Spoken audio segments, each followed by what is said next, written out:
Programa Fala Carlão. Oferecimento Bradesco. Contrate crédito rural e concorra a tratores 0 km.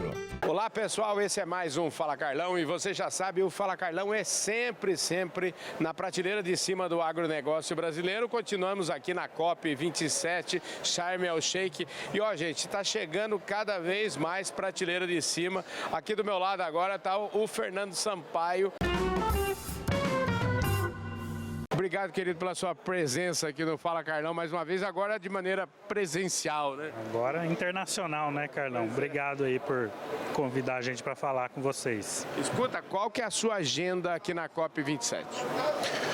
Olha, a agenda do Mato Grosso, né? O Mato Grosso ele tem seus compromissos, né, que são as metas da PCI, tem um compromisso de clima também, e a nossa intenção é mostrar que de fato o Estado está fazendo avanços, né? Tanto do lado das políticas públicas como numa série de ações que têm sido implementadas para a gente entregar esses compromissos. Então a gente quer mostrar isso até como forma também de atrair mais investimentos e parcerias para o Estado. O Mato Grosso é um exemplo para nós lá no Brasil, mas eu queria saber como é que anda, porque o compromisso é assim, desde o Acordo de Paris, os tais 100 bilhões por ano parece que nunca chegam, né? E essa conversa meio que está empacada no sentido de que o dinheiro que é bom não está acontecendo. Pois é, primeiro, né, é verdade, a gente precisa parar com as conversas, não adianta só ficar prometendo coisa e não entregar, né?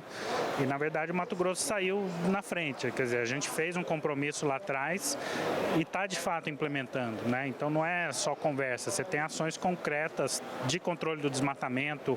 O Mato Grosso é o estado que está mais avançado na implementação do Código Florestal, você tem lá, né, a pecuária recuperando uma grande quantidade de áreas sendo restauradas. Hoje a soja cresce muito mais em áreas já abertas do que em cima de floresta, então tudo isso está acontecendo, né? O governo tem que fazer a parte dele, os produtores estão fazendo também, mas de fato você tem um custo para fazer essa transição num território, ainda mais do tamanho do Mato Grosso, né? E você precisa criar modelos de investimento capazes de fazer esse dinheiro todo, né, essas finanças verdes chegarem na ponta. Sim. Então é para isso que a gente vem trabalhando, né? O Estado hoje já tem, por exemplo, captado recursos com a redução do desmatamento, então esse crédito de carbono da redução do desmatamento está vindo para Mato Grosso, está sendo investido para apoiar produtores, para apoiar territórios indígenas, para apoiar, né, a agricultura familiar também, mas é pouco ainda, né? A gente precisa fazer mais e precisa justamente conseguir levar recursos para quem hoje não tem acesso.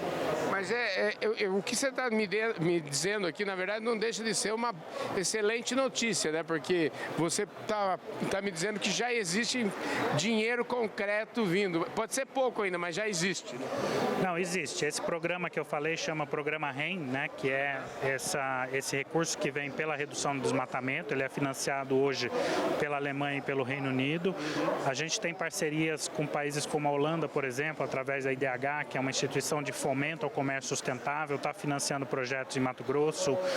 O Estado hoje está captando um empréstimo com o Banco Mundial para apoiar a agricultura familiar, vai ser um grande impulso para a agricultura familiar no Mato Grosso. Então, assim, tem dinheiro disponível, a gente precisa trabalhar nos projetos, entender quais são as prioridades. O PCI fez um levantamento tanto desse gap de investimentos, como também do que é prioritário, e é para isso que a gente tem que trabalhar, né? Cada vez mais tentar levar esse recurso para a ponta onde ele é mais necessário. Fernando, a gente já começou falando, eu queria só desenhar um pouquinho aí para o pessoal que ainda, vamos dizer assim, pode estar não entendendo direito, a gente falando em PCI, eu até dei uma pista lá no começo, mas eu acho que vale a pena a gente resgatar um pouquinho da cronologia, do cronograma dessa história toda, onde é que ele nasceu, por que ele nasceu, explica para nós o que é desde o começo aí, que agora está virando um instituto, é isso, né? Isso. Bom, a gente precisa entender a PCI em 3 camadas, né? A primeira, a PCI é um grande compromisso de Mato Grosso, então a gente tem metas específicas nesses 3 eixos: produzir, conservar e incluir, né? A ideia é que a gente consegue aumentar a produção através de intensificação, boas práticas, enfim, dá para aumentar, produzir mais, dá para conservar o que tem que ser conservado. Mato Grosso hoje tem mais de 60% da área em floresta, vegetação nativa. A gente consegue conservar isso, acabar com o desmatamento ilegal, implementar o código, restaurar o que tem que ser restaurado e o incluir, que é essa inclusão socioprodutiva da agricultura familiar e povos indígenas. Então, o Mato Grosso levou isso para a COP em Paris lá em 2015. Esse é o compromisso onde o Estado quer chegar, mas a ideia é que o governo não consegue fazer tudo sozinho. O governo tem sim, né, uma grande parcela de responsabilidade, mas a gente precisa unir forças, governo, sociedade civil, setor privado, para chegar lá.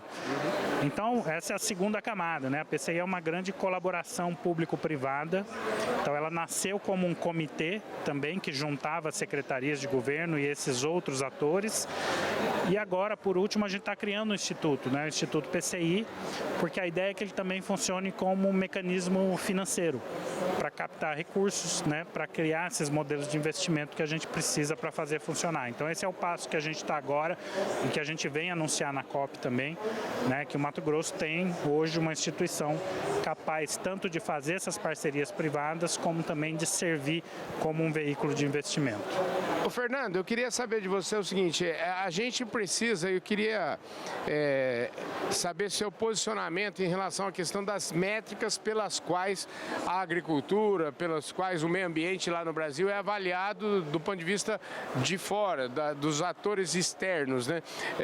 As métricas, muitas vezes, questão, por exemplo, do crédito carbono, essas coisas, quem vai receber, quem vai pagar, como é que a gente pensa e como é que o Mato Grosso trabalha nessa direção, no sentido de criar métricas, vamos dizer assim, tropicais? Porque a nossa agricultura é muito diferente, por exemplo, da agricultura temperada. Como é que isso conversa com a comunidade internacional? Olha, o Brasil tem dois grandes trunfos, né, em relação ao clima. O primeiro é o ABC, que é a agricultura de baixo carbono, e o segundo é o Código Florestal. Isso aí deveria ser o nosso passaporte de sustentabilidade, né, para qualquer discussão de clima. Então a gente consegue ter uma produção que, de fato, em vez de estar emitindo, ela consegue diminuir emissões, né? E isso precisa ser mostrado. Eu acho que tem muita gente trabalhando na questão das métricas, como é que você faz isso, mas o fato é que o Brasil consegue fazer isso, né? Essa agricultura de baixo carbono, e o Código Florestal também, né? Nenhuma outra agricultura no mundo tem, né, os agricultores como parte também do processo de conservação. Então, de fato, isso tem que ser quantificado, tem que ser mostrado, os agricultores têm que receber por isso também, né? É um serviço ambiental. A nossa visão é que nossos produtores vão estar vendendo carne, vendendo soja, vendendo carbono também, né? Então a gente precisa trabalhar para que isso aconteça.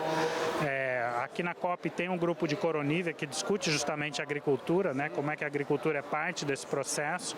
Eu acho que o Brasil tem um peso grande nessa discussão. E eu acho que, na verdade, o nosso único grande calcanhar de Aquiles é a questão do desmatamento ilegal, que ainda é grande parte do desmatamento no Brasil, e que é onde, de fato, o Brasil tem que colocar esforço, porque não dá para a gente ficar mostrando um lado bom, que é esse da agricultura do Código Florestal de um lado, e você ter, né, o desmatamento ilegal correndo solto do outro. Então, isso eu acho que é o que a gente tem que focar no Brasil, né, para, de fato, nos posicionarmos de novo como uma grande liderança climática. Maravilha. Olha, eu queria aproveitar esse ato aqui e mostrar para vocês a nossa revista Agro Revenda, faz parte da plataforma Agro Revenda, que é a plataforma de informação da distribuição agro no Brasil, e agradecer também os nossos patrocinadores. Eu queria agradecer muito o Grupo Public, a própria plataforma Agro Revenda, e agradecer especialmente a Syngenta, cuja ação proporcionou a gente estar aqui levando para vocês tanta informação. E eu quero aproveitar e pegar uma informação lá da Syngenta, que é o projeto Reverte, um projeto feito com a Syngenta, Embrapa, TNC, enfim, um projeto que envolve também financiamento aos produtores, no sentido de recuperar 1 milhão, esse é o objetivo deles, recuperar 1 milhão de pastagens degradadas. E eu acho que esse tipo de ação, viu, Fernando, é uma ação que eu falo assim, até esses esses dias atrás, quando se falava em sustentabilidade, eu até brinco, dizendo que as empresas davam um cartão em papel reciclado e isso era o máximo de sustentabilidade. Mas hoje as empresas como a Syngenta, por exemplo, estão realmente colocando a mão na massa e contribuindo efetivamente, porque no fundo, tudo isso custa muito investimento, custa muito dinheiro, a gente sabe disso. Eu queria que você usasse esse exemplo aí da Syngenta e falasse um pouquinho mais sobre o que vocês esperam do Instituto, qual vai ser, vamos dizer assim, como é que é o papel dos atores privados dentro dele. Pois é, esse é um excelente exemplo, né? Porque dentro dessas metas da PCI, a gente tem uma meta que é justamente fazer a produção agropecuária crescer em cima de pastagem degradada, né? E é isso que o Revert faz.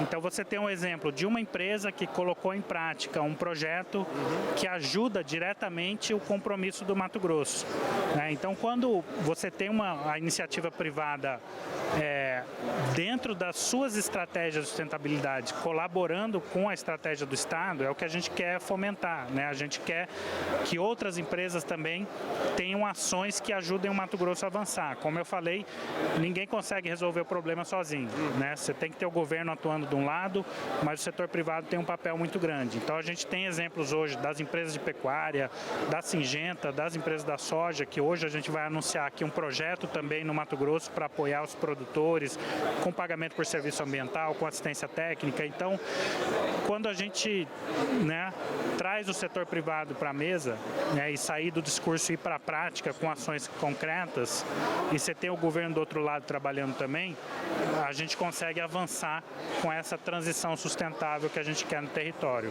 E principalmente um governo como o governo de Mato Grosso, um governo bem avaliado, um governo que está com a mão na massa e faz tempo, né, rapaz? Graças a Deus, né? Porque a gente tem um governo de fato que colocou essa agenda, né, na importância que tem, a agenda do clima, a agenda da regularização ambiental, tudo isso está caminhando, o próprio governo está investindo nisso, né? Tem uma administração muito eficiente que foi reconhecida agora pela população de Mato Grosso, então, de fato, o Mato Grosso tem avançado bastante, a gente espera que seja um exemplo também até para inspirar outras regiões, mas é o que eu falei, né? Você precisa ter as duas coisas funcionando bem. O governo, de um lado, cumprindo seu papel, o setor privado também saindo do discurso, indo para a prática, e é assim que a gente consegue avançar.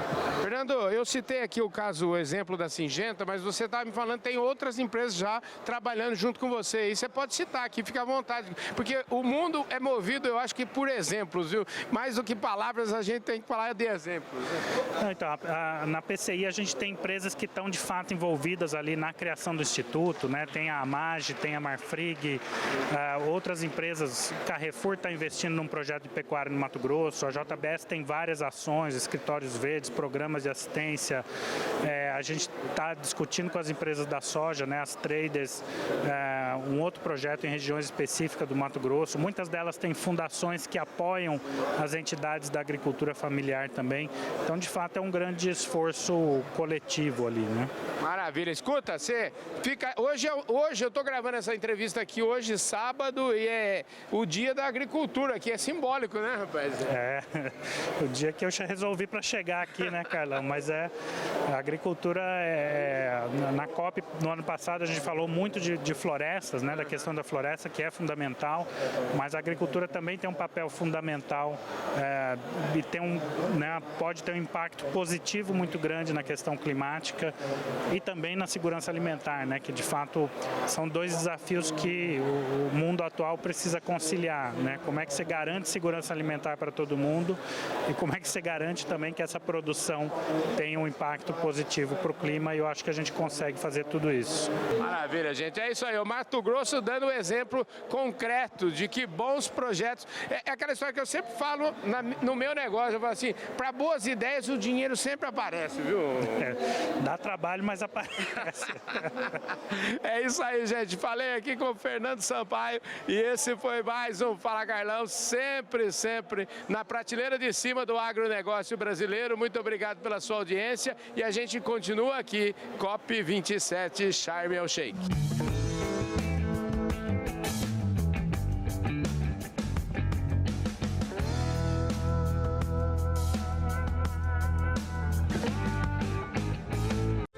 na Fala Carlão. Oferecimento Bradesco. Contrate crédito rural e concorra a tratores 0 km.